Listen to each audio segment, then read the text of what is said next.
going to be your spiritual guru, taking you on a journey to finding yourself in security. If you're like me and we're kind of thrown into an undefined role of security, this is going to help you kind of figure out what roles there are to take and kind of how to figure out what to do if you don't already have, if you don't know who you are, if you don't know what you're about, if you're finding yourself. When I first started, I was given quite a bit of good training, but I was also allowed to make the job what I want. And upon doing that, I tried doing some research and figuring out, what even should I be doing. So I want to talk to you a little bit about what I do and how I came to be the success story that I am. So what are you? Are you a security officer? Are you a security guard? Are you a night watch? You may be defined by one of these, or you may not.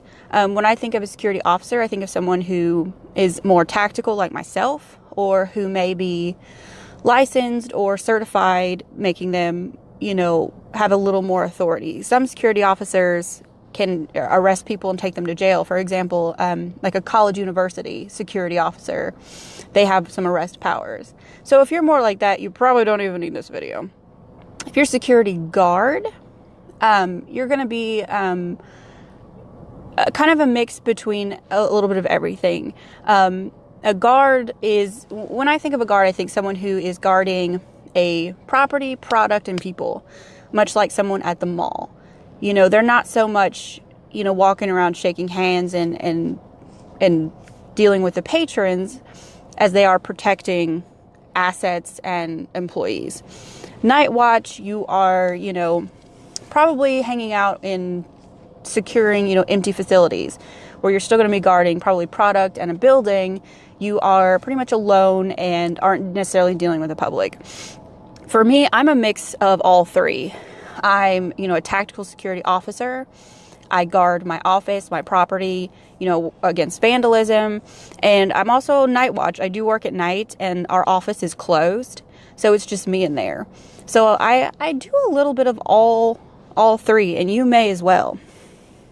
A good thing to find out right off the bat, what are your legal limits? What is your legal scope of practice in your community, in your area, with your company's policies? You need to find a good blend of what you're allowed to do within the company and what you're legally allowed to do in your city. Because they may want more than you're allowed to do, and you have to work with them to explain, here are my legal limits. As I've said before, you cannot do more than the police. What does your company or your property manager expect from you? I have a great property manager, and, she started sometime after I'd been here for a while, and she kind of let me continue with my success, but she works great with me. She notifies me of problems that I may not be aware of. She works with my reports. When I report a problem area, she's going to address it from her end as well. So we work together closely, and that helps out so much. Figuring out what they expect, what results do they want, and do they have any advice on how to get there? I didn't have a whole lot of advice on how to deal with the problems I had when I got here, so I had to figure a lot of that out just by myself. What type of property do you have? Get to know your property. Come out during the day, walk around. I purposely try to start my shift a little before sundown so I can get an eye on everything before the sun goes down. I can see what's where, if there's any kind of property damage or if anything's out of place, as I might not pick up on at night. And then you kind of compare the back and forth. Are you at a facility? Are you guarding, construction equipment or a car auction? Get a handle on what kind of property or facility that you are dealing with, because that's going to determine how your day goes, your night goes. I work at apartments. So like I've said before, these are lower income, Class C housing in the ghetto of a fairly large city. I'm not in New York City or, Atlanta or anything. I'm in a fairly large city in the South. I address security concerns where residents can call, text, communicate with me what they're concerned about. If it's just noise, trespassers, people loitering, anything that concerns them, they're to pass on to me. Any drug activity that's going on, I need to know about that. Now, I'm not going to go hands-on, but I will collect information. That's another big thing of security, is just collecting the information. Give that to your property management and see how they want you to proceed. And most times, they're going to tell you what they want you to do and what you're allowed to do. I deal with noise complaints. As you've seen by the noise complaint video, I fully talked about how to deal with them. That's going to be a very basic 101 of security, is noise complaints. Parking violations. Most types of security, you're probably going to have a parking lot that you deal with. So you're going to want to patrol your parking lot, get a good flashlight, make sure everyone's parked correctly. If you have a parking permit system, get with your property management on how they want you to address that. I do not have parking permits, but I will sticker someone for being parked in a fire lane, being parked crooked and fucking up my whole parking lot, flat tires, anything that's going to make your property look unwatched and derelict, address. Even if it's just noting it, you can note every night, hey, there's 3 or 4 cars that, are junk cars. It's kind of what we call them in the parking lot. It makes it look like we may not be keeping our parking lot up.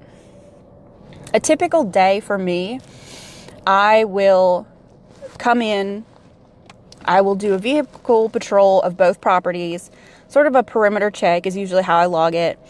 See what's going on at all my properties. Kind of lets people know I'm here, what's going on. I will take calls throughout the day if you are allowed to receive calls. That also will navigate how your day goes. If you get a call about something, you're going to go address it. You're not going to finish a parking lot check if there's a call that comes in. You're going to want to take the calls as they come, when they come, and let those interrupt your day, because that's what you're there for. Unless it's an emergency that you're dealing with, always just go straight to that call. Let them know you have a quick response time and you're reliable. I like to do hallway checks. Like I've said before, our apartments are in hallways, much like a hotel. So I will pop in hallways, walk around, make sure it's quiet, make sure that if there's loud noise, it's not going unnoticed. Maybe the people that are home maybe don't have my phone number, have just moved in and are not sure how to contact me, or maybe they're uncomfortable to contact me. They don't want to start drama with their neighbors. So if you can pop in and check in on that and catch problems to, prevent getting calls, that's always a great idea. I will do vehicle patrol. I'll drive around pretty much doing the same thing. Is anything out of the ordinary? I'll do kind of maintenance spot checks. I'm not going to go in and check someone's plumbing, but is there any property damage, any damages with the fence, the lighting? I'll do a light audit and see if there's any floodlights, street lights, porch lights that are out, because that's going to be a huge security concern, is your lighting, especially when it's dark. Another tool to utilize is calling the police department. I say this all the time.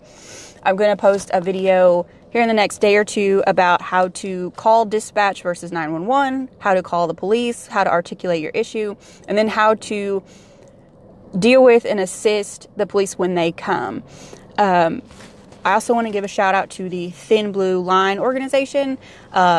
They are going to be sponsoring that video. They're sending me some products to give out. So shout out to the Thin Blue Line organization. They've donated over $500,000 this year to different police organizations, and they're wonderful. You can buy Thin Blue Line merchandise just about anywhere, but when you buy it through them, it's with a cause. So little sponsored plug there. Like I said, call the police, utilize the police. Even if there's no issue going on, introduce yourself to your local beat officers. They're going to be your best resource, wealth of knowledge, just an all-around help. They can tell you a little bit about your neighborhood, and they can also tell you where problem areas are that you may not be aware of, especially if you're just starting out. When I first started out, the cops would come out and I'd give them one of my business cards, introduce myself, and they would say, oh, well, you had problems with this unit, and I know over here's bad, and it would help me to keep an eye on that area. The last and most important thing is to document everything. I've talked before about a daily activity log. That's an app I use through Wave System Corporation. It's wonderful. It logs everything I do. It's easy, but you should have something where you're logging everything you do. It doesn't have to be minute by minute. I try to spend 15, 20, 30 minutes at each property and circle around and rotate. And I'll log, was it this property from this time to this time, this property this time to that time? And it helps the property management know where I was and what I'm keeping an eye on. And it also is my main communication with them. Anything I want them to know, I log. Any issues that happen, I log. Especially if you're unable to resolve it within your limits or within your scope of knowledge even, letting them know that you are aware is going to help them communicate with you on how to deal with it next time and to prevent it. So,